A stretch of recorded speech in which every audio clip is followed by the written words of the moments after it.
what I said. U.S. lawmakers. OPM, other people's money. We have an addiction to other people's money. Would we take that money out of our own pocket? Nope, I don't think so. But really, it's not other people's money, it's our people's money. It's our taxpayers' money.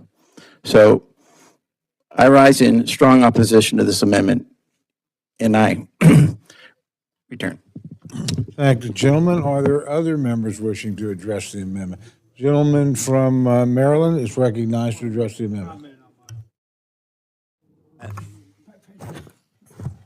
You voted for, I think, I'm checking it, but the overwhelming majority, enough to pass it, voted for a $5 trillion increase in the national debt.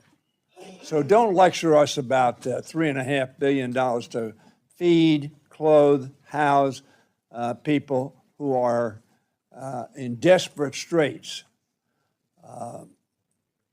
With all due respect.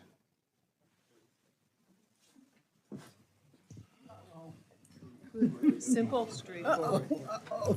Gentleman from Maryland is recognized to address the amendment. I'll be brief. I want to associate my remarks with the remarks of the gentleman from Georgia. I go home to my district, and I have yet to someone come up to me and say, I want you to spend my $12 sending money to Yemen. My constituents aren't from Yemen. They're not from Sudan. They're not from Gaza. They're from the beautiful eastern shore of Maryland. And people look at our budget and our spending, and they don't want their money spent in that way. Now, they may be making the wrong decision, but we're supposed to represent our constituents.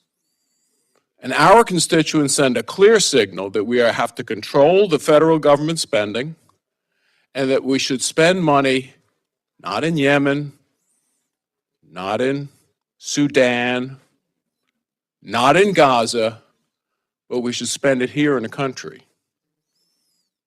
So the gentleman from Georgia is absolutely right. We have a spending addiction. We have it. And the sooner we realize it, the sooner we will correct it.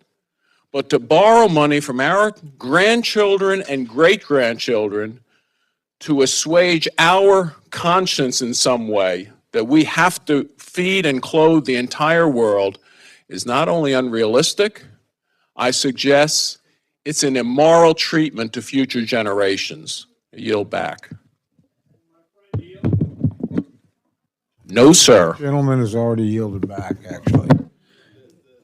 Gentleman from New York, Mr. Espion, is recognized to address the amendment. Yes, Mr. Chairman. We are the United States of America, the greatest country in the world. The rest of the world looks at us as a beacon of hope and opportunity. And we often pound our chests and say that we are even greater than that. But the fact of the matter is that only less than 1% of our budget goes to foreign aid. Less than 1% of our budget goes to feed hungry kids, to help destitute people across the world that look up to us as a beacon of hope and opportunity. And we pound our chests and want to say that we're even greater than that. Yet, we're able to engage in fiscal practices that put us at a $3 trillion deficit over a period of time and extend an unprecedented handsome tax cut to the very rich, the ones that throw away food, and disregard the need of hungry people, not just in other countries, but in our country as well. And so here we have folks talking about less than 1% of the budget and how we are irresponsible in our budgetary practices, when all we want to do is say to the rest of the world, you know, we are a great nation.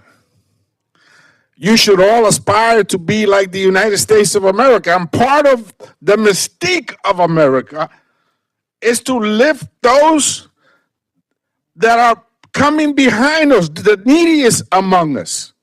That's part of the mystique of America. And that's why people all over the world want to come to America.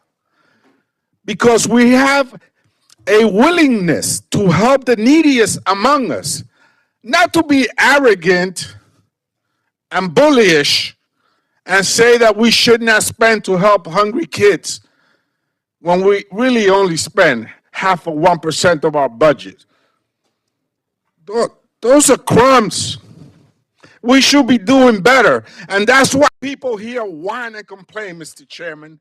Oh, please, grow up. I yield back. Thank the gentleman. The gentleman from Illinois, Mr. Quigley, is recognized to address the amendment. I at least have to talk about this one time. I've told the story about Upton Sinclair when he wrote The Jungle, was dismayed at America's reaction afterwards. He was talking about the inhumane treatment of workers. But as Teddy Roosevelt read the book, he said, "I've been poisoned." Sinclair said, "I aim for America's heart. I hit a little lower." So if we can't appeal to someone's heart in these matters, we can maybe appeal to their brain and common sense, because it was that shrinking violet, that left-wing radical, General Mattis, who said, if you cut foreign aid, you better buy me more bullets. It is the common sense of recognizing the essence of soft power and what it means. You got to have friends in this world. If we don't have those who are going to stand with us, we're going to be in trouble when the chips are down. Thank you. I yield back. Thank the